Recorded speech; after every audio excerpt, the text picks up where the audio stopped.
All right, guys, we're going to rock and roll shortly here on the show.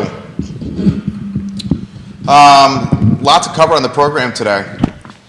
Danville last night approved the designated outdoor refreshment area for downtown Danville in an 8-1 vote. Danville City Council, 8-1 vote. We heard from Councilman Lee Vogler earlier today. Approved the designated outdoor refreshment area. We'll talk about that today on the program. Glenn Youngkin has extended to-go cocktails until January 2024 in Virginia. We'll talk about that today. Greenberry's Coffee, the first local coffee shop and brand in Charlottesville, Virginia, the longest tenured, I should say, the longest tenured brand in Charlottesville, Virginia, has is crowdfunding stock options. We'll highlight that today on the program, and we'll talk with members of the Greenberry's team and their very unique crowdfunding stock option approach today on the program. We will also highlight on today's show the busiest Amtrak stations in Virginia. Charlottesville is the third busiest Amtrak station in Virginia. We'll let you know the top 5. The food trailer we've been talking about is now under contract. That went quick, right? We enjoy working alongside brands and businesses in this community. We'll let you know about this under contract nature of this food truck, with things getting ratified as we speak. We will chat Steve-O, the Jackass alum, coming to the Paramount Theater. That sounds so crazy. Steve-O of Jackass is coming to the Paramount Theater and is the ticket prices are $87 to see a lunatic at a theater like the Paramount. I respect it. The market bears it, then props and kudos. A lot we're going to cover on the show. Vanessa Parkhill, Queen of Earlysville, welcome to the program. Give the show a like and a share anywhere you guys are watching. Anywhere you are watching, hit the like button and share the show. We work hard for you. The only thing we ask in return is a like and share of the show, as we cover a lot of news on today's program, the Wednesday edition of the I Love CVille show. Judy, you got the 2 ready to rock? All right, we got some time to set it up. We can rock and roll with getting the show started when you're ready.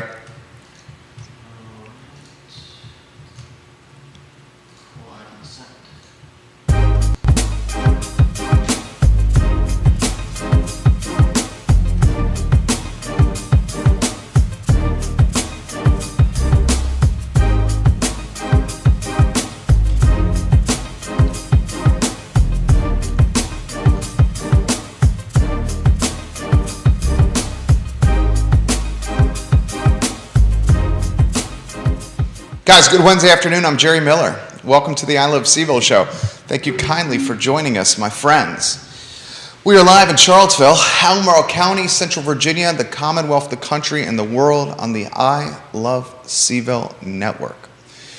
Much we got to cover on the Wednesday afternoon edition of the show, including Danville City Council in an 8-1 vote approving a designated outdoor refreshment area for its downtown, 8-1. Last night, Adora in Danville, Virginia. Councilman Lee Vogler will join us on the show on Friday to highlight the dynamics, the idiosyncrasies, and the behind the scenes of an 8-1 overwhelming approval for a designated outdoor refreshment area in Danville, Virginia. Also on today's program, we will talk Greenberry's Coffee, now the longest tenured and longest running Charlottesville coffee brand. Greenberry's is crowdsourcing, you heard that correctly, stock options for its company.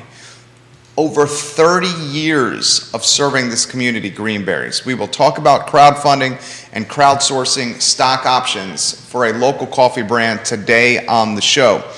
The food trailer we've discussed for a couple of days is now under contract and being ratified as we speak. A $20,000 asking food trailer now under contract. To-go cocktails, Glenn Youngkin, the governor of Virginia, has extended the ability for Virginia restaurants to sell to-go cocktails. We will highlight that on the show today. You can go to the Whiskey Jar, you can go to Public, you can go a bar or restaurant, you can order a cocktail and you can get it to go. It's novel, it's cool, it's creative, it's innovative, and it's another lifeline for the food and beverage industry as they try to recover from a pandemic. The Charlottesville Amtrak station is the third busiest Amtrak station in Virginia. You heard me correctly, the Amtrak station on West Main Street. The third busiest one in the Commonwealth of Virginia. We will let you know the top 5, and we will give you our take on these metrics and these KPIs for Amtrak in the Commonwealth. Also on today's show, Jackass alum, it was a TV show, Jackass, one of its memorable characters, I guess you would call him a character.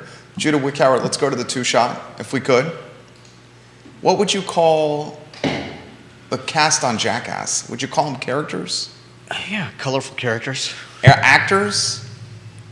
I don't think I'd give them that benefit. You call them pirates? They're, I don't know, glorified clowns. Glorified clowns is good. That's well said. Steve-O is coming to the Paramount Theater on Monday, April 25th. Monday, April 25th, 7 p.m., an event for 18-year-olds and up. Tickets are $87. Is that going to be like a Gallagher show, but with nut shots? That was funny. Again, colorful characters and the Gallagher show with nut shots. I mean, it's not like he's going to give a TED talk, is it? No. You know, interestingly now, Steve-O is sober. No more drugs and alcohol for this colorful character. Now he says he's high on life, and he's selling tickets at $87 a pop for the Paramount Theater. I love the Paramount. You know I love the Paramount. You love the Paramount. We love local businesses. I find it a little, what's the word I'm looking for? Steve-O in a theater that's as prestigious and as esteemed as the Paramount. What's the word that describes, not odd, not curious, it's just a very interesting marriage there. Dichotomy. Dichotomy is a good one. Steve-O and the Paramount are almost like antithesis. Yeah. You know what I'm saying? Do you have to bring your own raincoat? Who knows? I don't know what they're going to be doing. Would you pay $87 for a Steve-O ticket? Hell no. Yeah. It's $87. But then we hope it sells out. I never watched the show either, so. You know of the show. Yeah, of course I know the show. Who doesn't? I've seen clips. Turn into a movie. Yeah. Turn into a movie. We'll go to the 1-shot. Let's get this lined up good for a 2-shot for us if we could, because I'm going to weave you in the mix. This is an interesting topic that I'm going to cover with Judah. For the first time in New York City history, for the first time in the history of the Big Apple, a slice of pizza costs more than a Subway slice. The typical slice of a regular slice of pizza in the Big Apple is $3.14. A swipe for a Subway in New York City is $2.75. This is a Main Street version or a Main Street example of inflation. A Subway swipe is $2.75. A slice of pizza in the Big Apple, now on average $3.14. What's a Subway swipe? You know, getting through the turnstile. You're swiping the card. Oh, I thought you were talking about Subway, the Oh, I guess I should have clarified that. Yeah. The subway, the public transportation, and not the sandwich chain. So if you're going to ride the subway in the Big Apple and you're going to swipe the Metro card to get through the turnstile, that swipe is $2.75. The fare is $2.75. The average price of a slice of pizza in the Big Apple now is $3.14. First time in the history of New York City that the pizza slice is more than a subway swipe. We'll talk about that on today's program. The lead of today's show, and one other item we'd like to highlight is, and if you missed yesterday's show, it was fantastic. It was fantastic. I got a ton of positive feedback on the 7 properties we highlighted in the city of Charlottesville that were best primed for added density or perhaps underperforming. If you haven't seen this, go to iloveseville.com. We have a fantastic ranking that's gone viral. That ranking is got a lot of folks talking, and that ranking is the following: 7 properties in the city of Charlottesville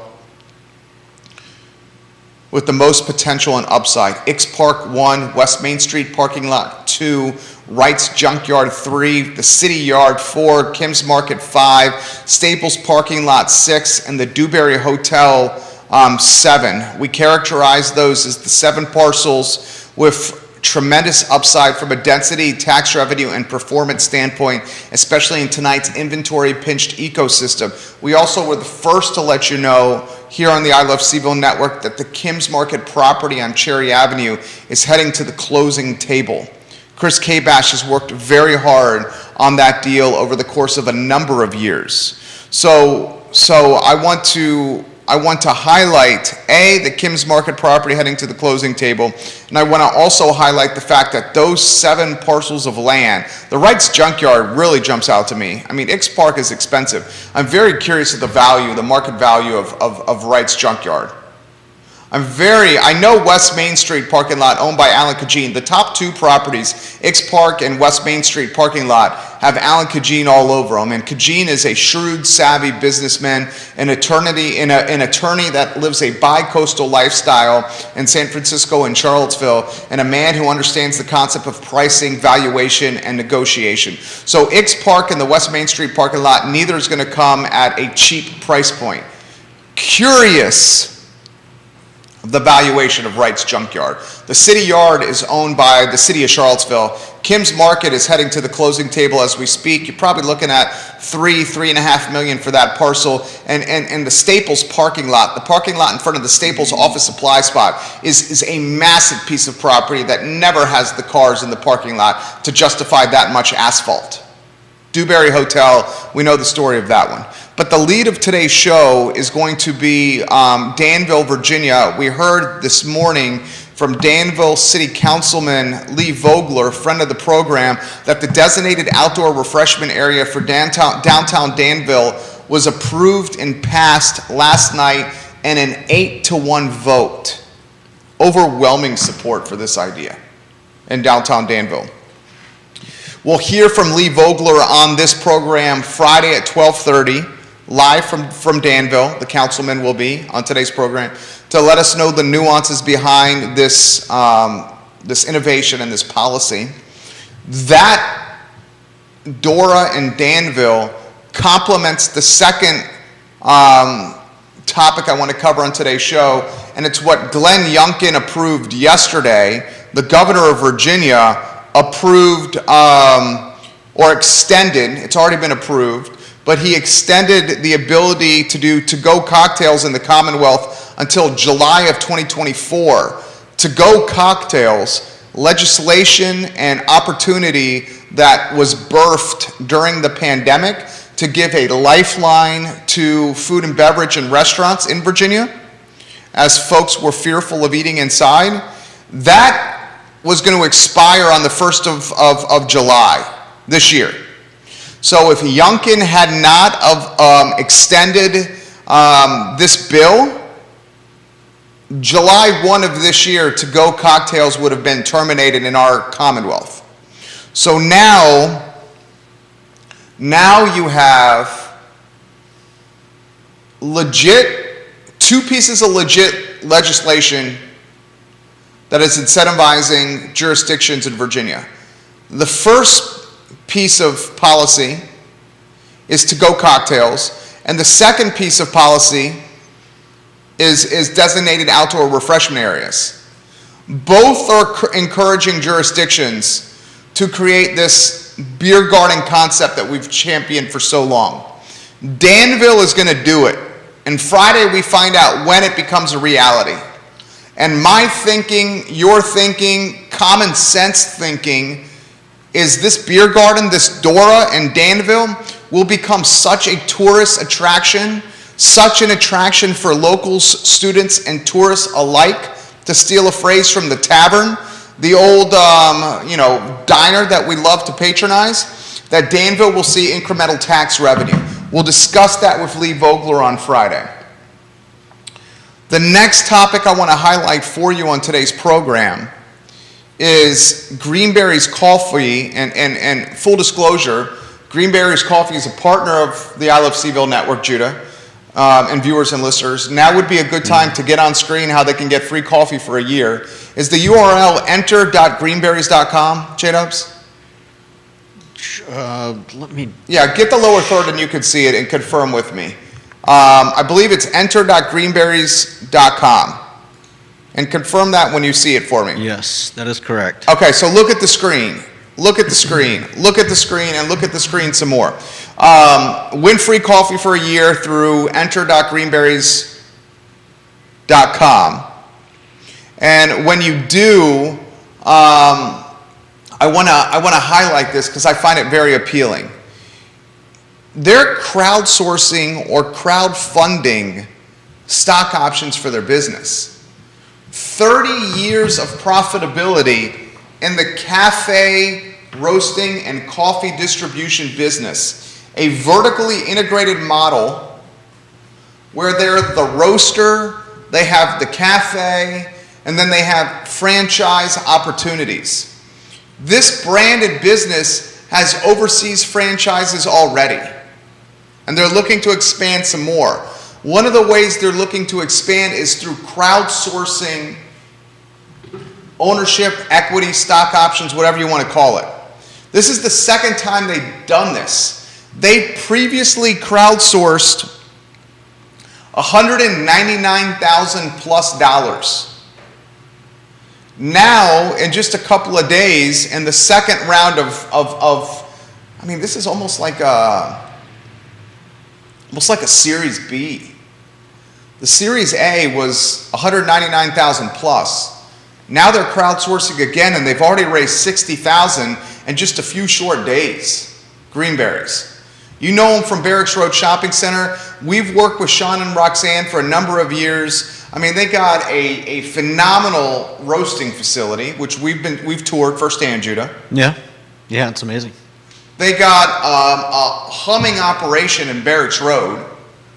Interestingly, the coffee shops that have come out of the pandemic, and Greenberries is one of them, have an opportunity to get more market share because a number of coffee shops, local mainly, have closed due to the pandemic like so many different businesses. More than 7% of all coffee shops closed in 2020 alone. More than 7%. So they're crowdsourcing stock options for a business that has a valuation of $55 million. The minimum investment you can make is $242. The valuation is $11 per share. $11 per share. Tomorrow we learn about this firsthand from the Greenberries team of how crowdsourcing stock options for a local business works. It's brilliant. I think Sean is a brilliant businessman. He is literally running a vertically integrated behemoth where he's got the cafe, the retail, he's got the roasting facility, owns some of the real estate for the roasting facility. He's got the retail distribution where he's killing it at places like Costco. He's selling franchises for his green berries. He's got a phenomenal partnership with the University of Virginia where he's got category exclusivity with coffee at UVA. Only brand coffee at UVA. And he's got 30 years plus of track record. Sean and Roxanne Simmons. We hear that story tomorrow on the show. Another topic I'd like to highlight on the program is the Charlottesville food trailer we've highlighted, the Yolk Shack, Judah, under contract. Yeah. Good promotion here on the I Love Seville show. Great promotion across the I Love Seville network. And bing, bam, boom, under contract. Love on this show. Working alongside businesses and owners and entrepreneurs and helping them, if they like, the idea of exiting their company. We're working with another team in Charlottesville, and details to come, helping them sell their business and find some buyers. I appreciate anyone who's willing to put in sweat equity to launch something, grind at creating a business, and saying, hey, now's a good time to sell. And as we highlighted on the show yesterday, you can expect more, because we're hearing from them left and right, because we talk about it on the show. More businesses selling or listing in the very near future. Lee Elberson, good afternoon, my friend. He says on LinkedIn, looking forward to the designated outdoor refreshment area in Danville. Good to hear from you, Lee. I mentioned this live on air. Enter. So props and kudos to the sellers and to the buyers of the Yolk Shack. Both parties at the closing table pleased with the negotiated deal. I talked about to-go cocktails being extended into July 2024. Glenn Youngkin, props to him for this bill extension. Another lifeline for food and beverage businesses. I think it's important to emphasize that food and beverage, that category in space, is not close to being recovered to 2019 levels.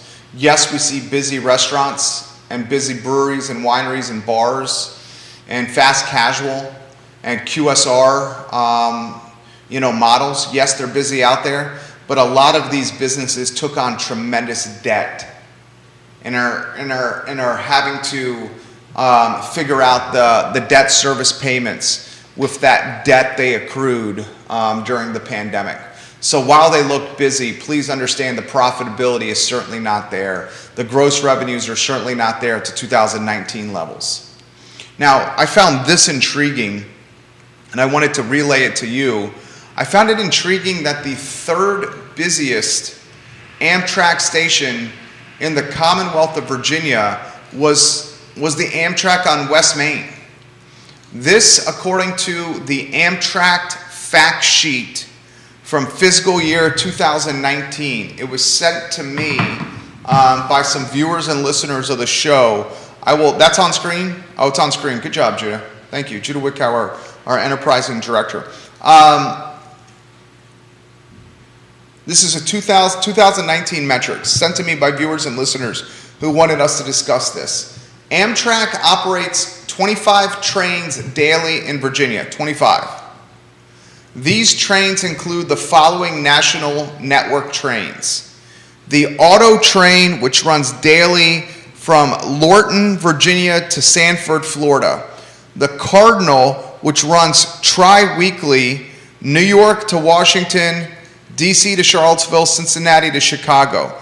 The Crescent, which runs daily, New York, Charlottesville, Atlanta, New Orleans. The Palomento, which runs daily, New York, Richmond, Savannah. The Silver Meteor, which runs daily, New York, Richmond, Miami. the Silver Star, which runs daily, New York, Richmond, Tampa, Miami. Amtrak also operates state-supported trains through Virginia, including the Northeast Regional, a daily train, Roanoke, Norfolk, Newport News, Richmond, Manassas, Fredericksburg, Alexandria, Washington, Philadelphia, New York, and Boston, those stops, and the Carolinian daily train at New York, Washington, Richmond, Raleigh, Charlotte stops. During fiscal year 2019, the Charlottesville stop, I found this fascinating. The Charlottesville stop and station, the third busiest in the Commonwealth, with 136,786 boardings and alightings. That word was new to me, alightings. Yeah. It's like... you got a two-shot on that when you're talking? Every time you're talking on that too. Alightings. Yeah, it's like when a plane lands, it's an alighting. I mean, I don't really know. It's just a word that I know, but it's not something that anyone ever uses very often. Can you guess number 1 and number 2? This is a challenging question. I don't expect you to know this. Maybe you do. Number 1 and number 2 busiest stations in the Commonwealth of Virginia, fiscal year 2019, according to the Amtrak fact sheet. I mean, I don't know, Alexandria and Richmond? Dude, you got it. Did Really? you legitimately know that? I might have seen Richmond on there when I was briefly getting that screenshot, but no, I wasn't really. Bravo. Lorton, Virginia is number 2. That's Northern Virginia. Specifically in what, Fairfax County? No idea. Staples Mill, Richmond is number 1. Staples Mill, Richmond has a humongous lead over 2 and 3. 3 is Charlottesville. Staples Mill, Richmond has 361,191 boardings. 2019, it had 361,191 boardings for Staples Mill, Richmond. Lorton, which is what? That's Fairfax County, right? J-Dubs? Is that Alexandria, Fairfax County, I believe? I think that's Fairfax County. Lorton is in Fairfax. 236,000 for Lorton in the 2 slot. Charlottesville, I correct myself. This was my mistake. Charlottesville's in the 4 slot. If you want to change that header to 4th, Charlottesville's in the 4 slot. Alexandria is in the 3 slot. Alexandria is 201,535 boardings. Charlottesville's 136,786. Charlottesville's 4, not 3. Correction, my mistake. Richmond Staples Mill, good God, 361,000 plus. Lorton, Fairfax County, 236,000 plus. So the difference between 1, Richmond Staples Mill, and 2, Lorton and Fairfax County is 125,000 boardings in a year. That delta between number 1 and number 2 is basically all the boardings of number 4, Charlottesville, which is 136,000. Alexandria in the 3 slot, Charlottesville in the 4, and rounding out the top 5, you have Newport News, Virginia at 95,510. Newport News, the top 5. I was taken aback by that. I'm curious to see the data of train boardings through this pandemic, because I would imagine that the boardings have dropped dramatically. 2019, 2020, 2021. 2020, 2021, those boardings have got to drop dramatically when compared to 2019. 2019 was maybe peak travel time. Now, here's the next question. Bill McKenzie says a lighting is getting off. Boarding is getting on. Right. Lighting is getting off. Wild Bill McKenzie. Love when you watch the program, Wild Bill. This is another thing I want to see. I want to see the direct correlation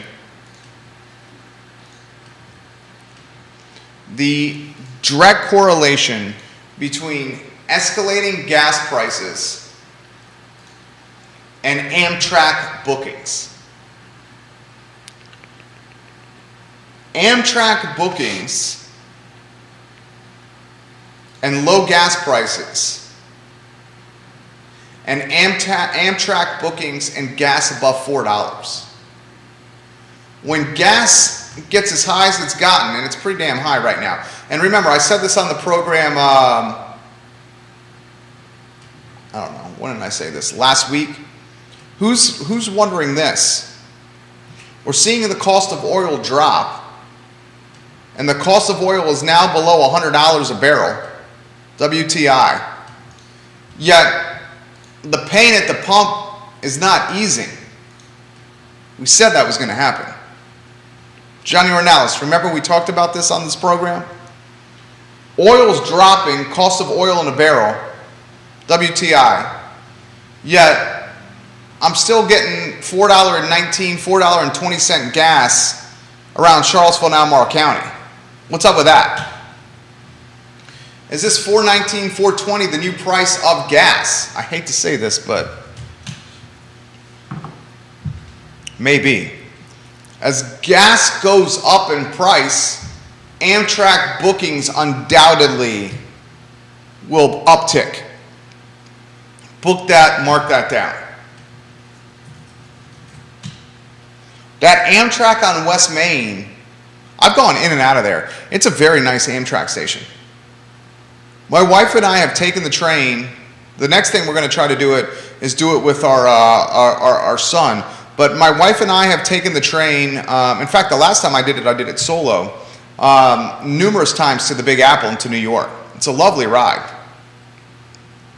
James Watson, King of Orbit, watching the program, he says, some of the Alexandria to Richmond commuters can ride either Amtrak of the VRE with the same ticket. Thousands of commuters daily. Seville needs a VRE commuter rail train and our numbers would be huge. Well said, James Watson. Love James Watson. James Watson's a huge fan of the Amtrak. Huge fan of the Amtrak. James Watson, if memory serves correctly, you've often taken the train to DC and Northern Virginia for work purposes. Is that right, my friend? Believe that is right. Love J-Dubs, King of Orbit, J-Dubs. Cheers Virginia, the Facebook page. Welcome to the program. We love when you watch the program as well. Charlottesville, Virginia. Don't underestimate the value of having a train stop in the heart of the city. You're looking at the 136,000 boardings and alightings.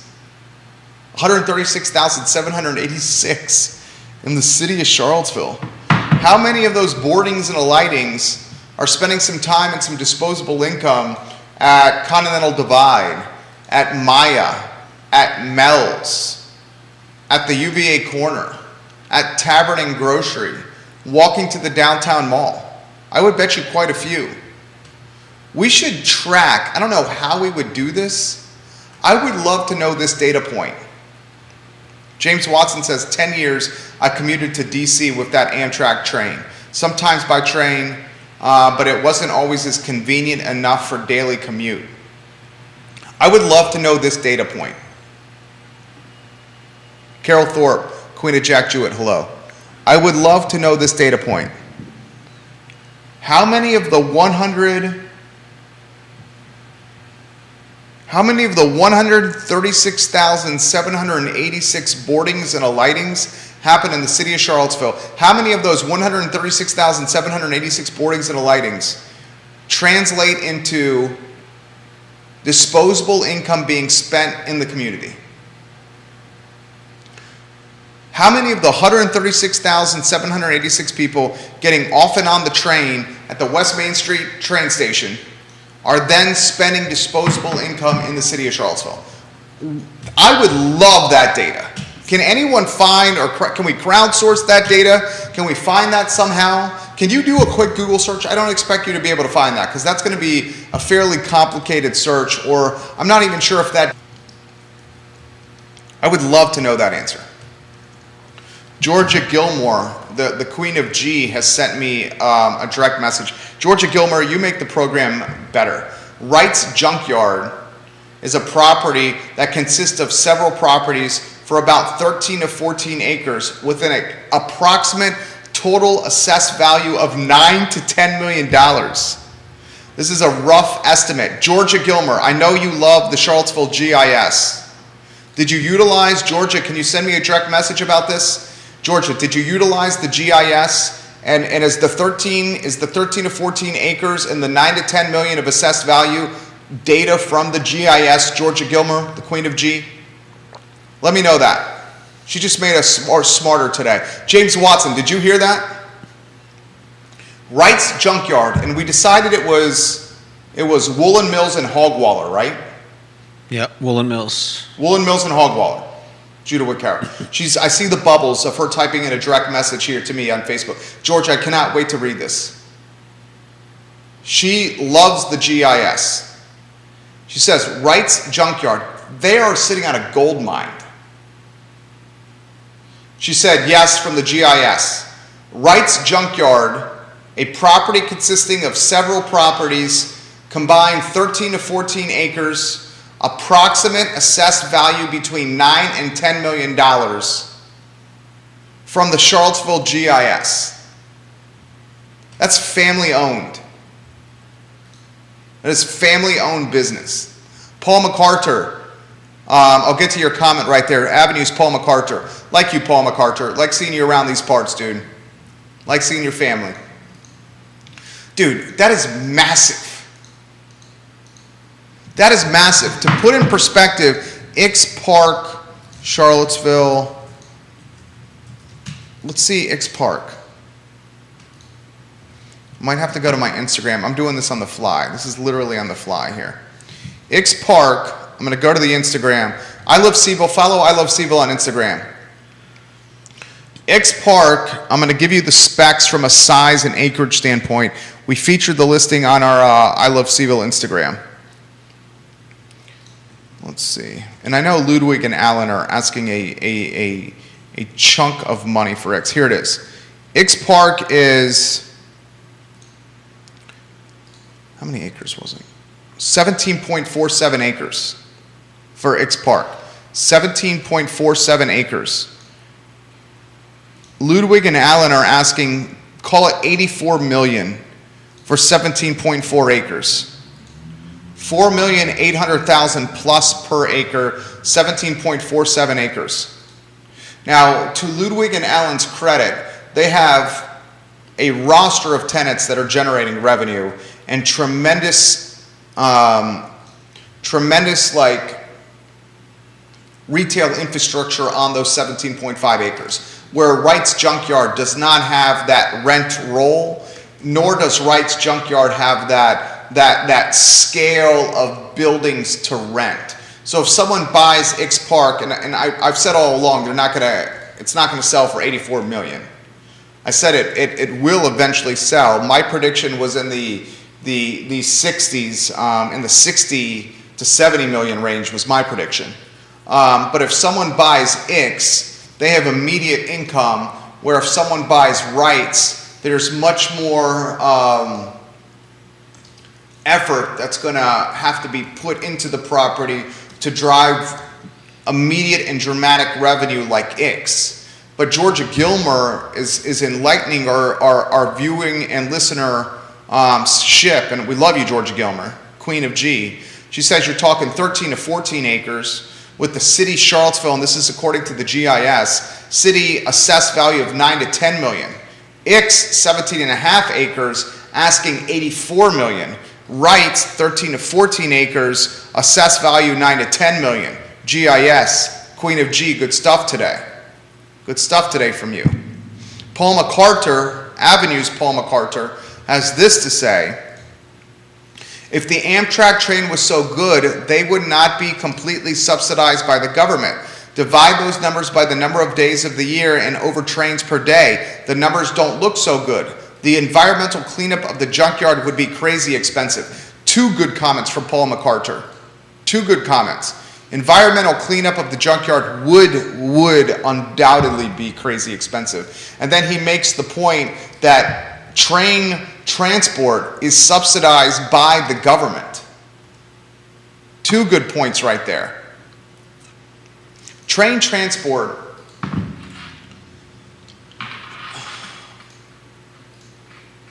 You got a cast of characters riding the Amtrak up and down the eastern seaboard.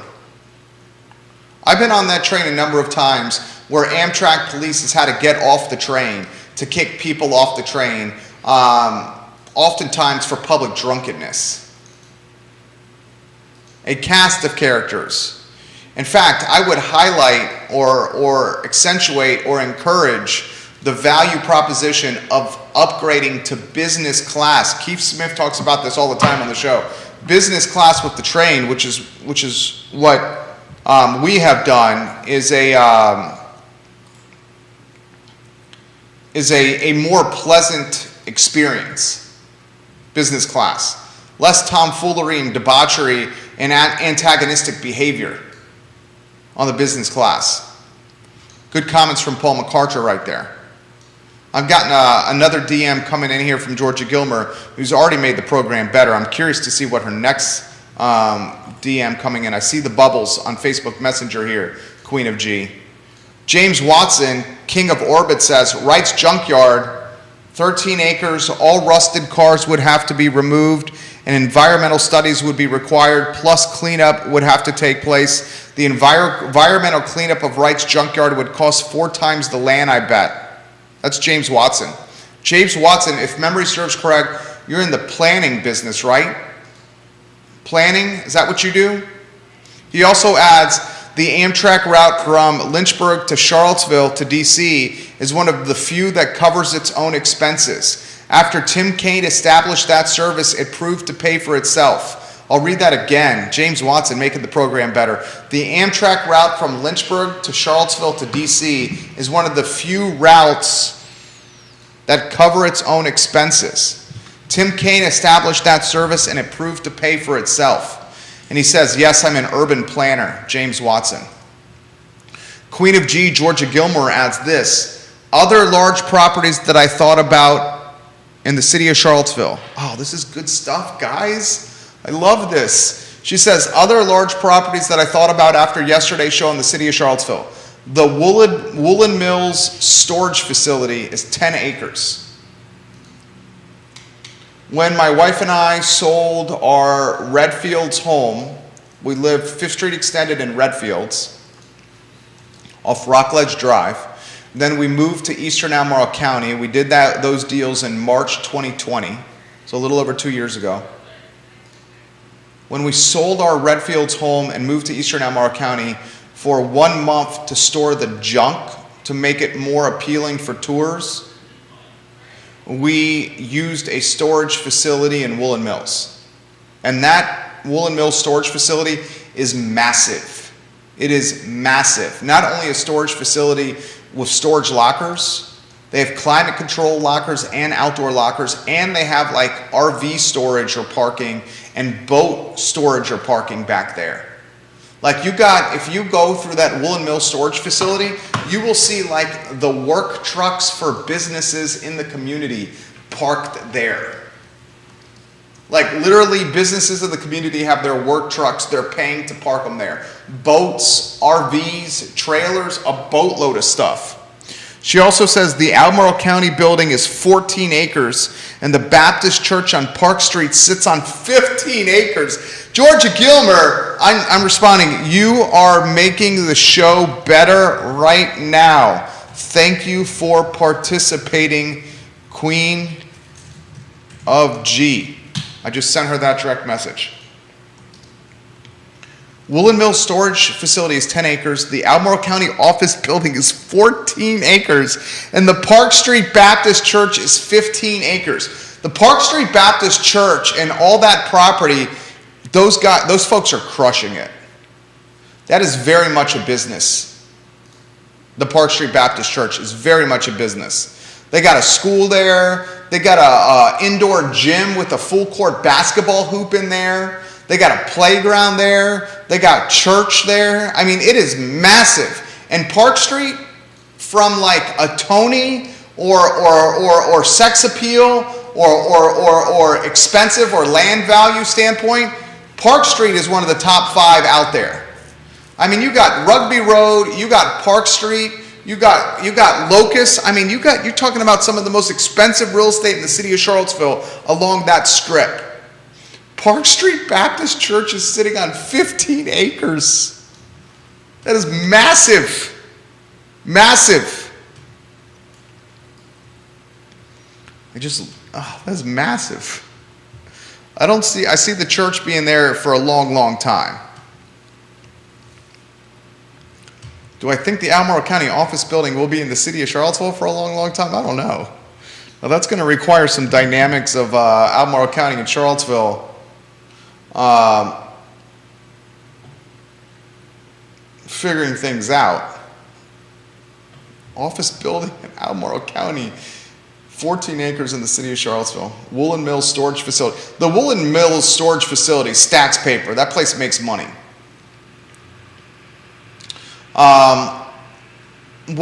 Two other items out of the notebook. We talked about this briefly in the program. Steve-O is coming to the Paramount Theater, the Jackass alum, on April 25th, and tickets are $87 to see this guy.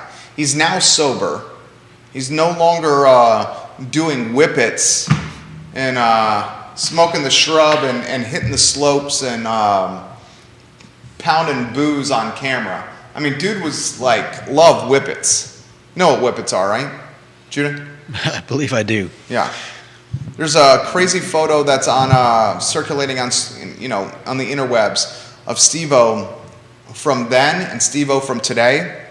They're side by side. And the Steve-O from then, it was him with like a cigarette hanging from his lips, whippet cartridges all over the table, and the whippet cracker that you utilize to participate with the whippets in his hand. And then now it's like him with like a celery stalk out of his mouth, some celery juice or carrot juice in his hand, and vegetables all over the table instead of whippet cartridges. But you could see Steve-O at the Paramount on April 25th for $87. Good night. And I found this intriguing as well, and I wanted to relay it to you. For the first time in the history of New York City, anytime I read for the first time in the history of Manhattan, I take note. A subway swipe, fare to ride the subway in the Big Apple, is $2.75. Now the slice of a cost of pizza is $3.14. Bloomberg reported this yesterday. For the first time in Big Apple history, a subway fare or a subway swipe is less than a slice of pizza. Yet another example of how inflation is ravaging Main Street. Wild Bill McKenzie says this: best trip ever, the morning train to Union Station, DC, checked our bags at the concierge station. We visited a museum off the mall, went back late afternoon and boarded the Capital Limited, which is from DC to Chicago overnight. We were in the bedroom car, we had dinner and breakfast, and alighted in South Bend, Indiana the next day, rested and ready for our vacation. Best trip ever. It does sound fantastic. Wild Bill, did you do that with your better half? I would imagine you did. Wild Bill, you're living the dream right now, my friend. You've earned it. You have earned it. Wild Bill McKenzie. All right, that's the Wednesday edition. Tomorrow we'll tell you how Greenberry, well, not tell you, I don't like that phrase. Tomorrow we'll explain how Greenberries is crowdsourcing stock options with the team from Greenberries. I found it novel and cool. Friday we have Lee Vogler, Danville City Councilman, to explain the nuances of downtown Danville launching a designated outdoor refreshment area, aka a beer garden, and it's downtown. And just like that, we try to bring you topics and conversation and info that matters to you. Thank you for joining us on a Wednesday. I'm Jerry Miller for Judah Wickhauer. This is the I Love Seville Show. Take care.